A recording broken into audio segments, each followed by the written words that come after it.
everybody, it's Fritch, and I'm here today with Dr. Julie Speck from the Christ Hospital. She's an oncologist with Christ Hospital, but she also does the breast cancer services line. And you know, October is all about breast cancer awareness. I thought it would be fun to sit down and do like a fun little video about some of the myths that people may believe and not believe. All right, well, at first I was thinking we could do a little fact or fiction here. So one of my very first fact or fictions, only women can get breast cancer. No, not true. So though it's rare in men, we definitely see breast cancer in men, particularly men that might have an inherited reason to have breast cancer, like the BRCA or BRCA syndrome. Oh, the BRCA, yeah, for sure. So my second one is, my second myth, fact or fiction, breast cancer is always found in the form of a lump. No, not at all. That's the whole reason of screening mammograms, because often we don't know that we have breast cancer, and we can find it with just new areas of calcification on a mammogram. Yeah, but you should also be checking for lumps regularly, right? So we recommend monthly exams and then doing an annual exam with your provider. And how often should I be doing the shower check where I go like this and feel for all that stuff? Right, so I generally recommend once a month around the same time of month so that you can coordinate what your breasts feel like around your cycle, particularly in premenopausal women. Yeah, all right, another fact or fiction.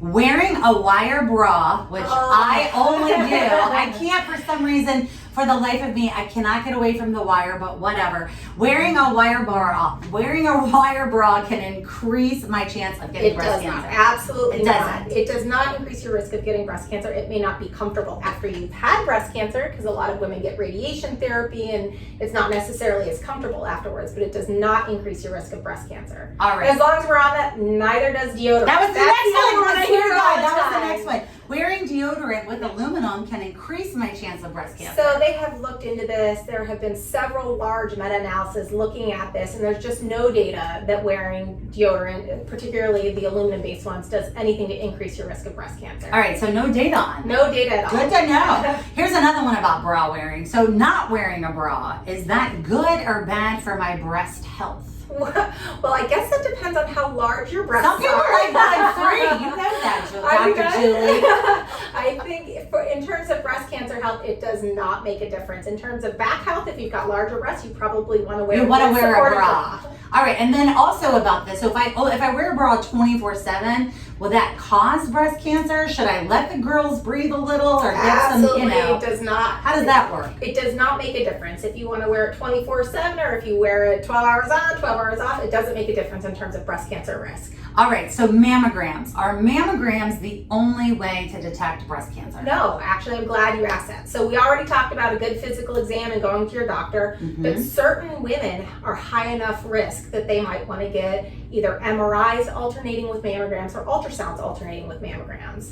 So if you think that you might get higher risk of breast cancer, we actually have this great high-risk breast cancer clinic here at Christ Hospital where they can assess your individual risk. And generally we say if your lifetime risk of breast cancer is over, say, 17 or 18%, that you might want to get an MRI alternating with a mammogram. Are there like a list of things I should be like paying attention to or kind of aware of? Like if I have a family history and if I'm over 30, like what are kind of like the rules on what I should be doing as far as that's concerned? So I think one is talking to your provider about if you might be at an increased risk. So knowing your family history, your own history of when you started menstruating, if you've ever had a breast biopsy, if it's ever been abnormal, puts you at higher risk of breast cancer. And so, it's a great thing to talk about with your provider, but also if you get your mammogram within Christ Hospital, we have something called the Gia Chat Box. Okay. So it's actually this app that we push out to patients that asks all these questions and help assess. That's right.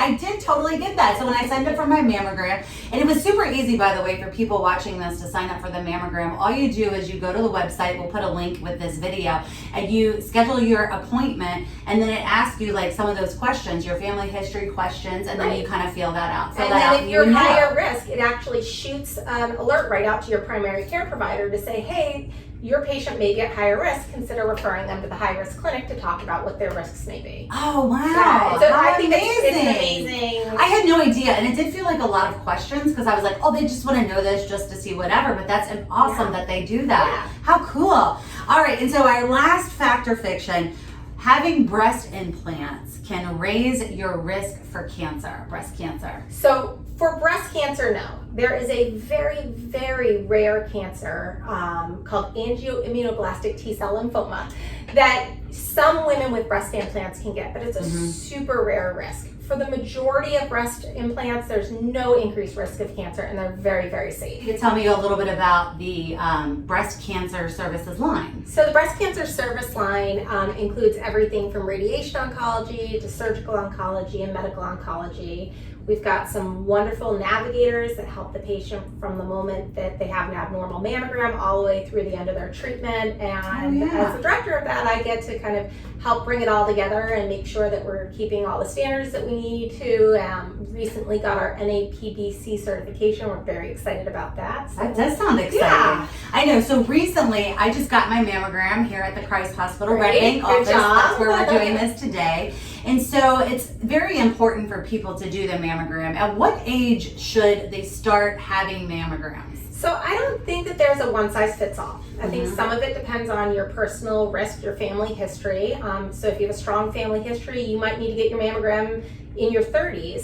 For an average risk individual, we recommend starting around age 40 to 45 and then doing annual mammogram after that. All right. And thank you all so much. Thank you, Dr. Julie Speck from the Christ Hospital. And for people out there that are watching this and you haven't scheduled your mammogram yet, take the time today to schedule your mammogram. Thank you so much. Thank you for having me.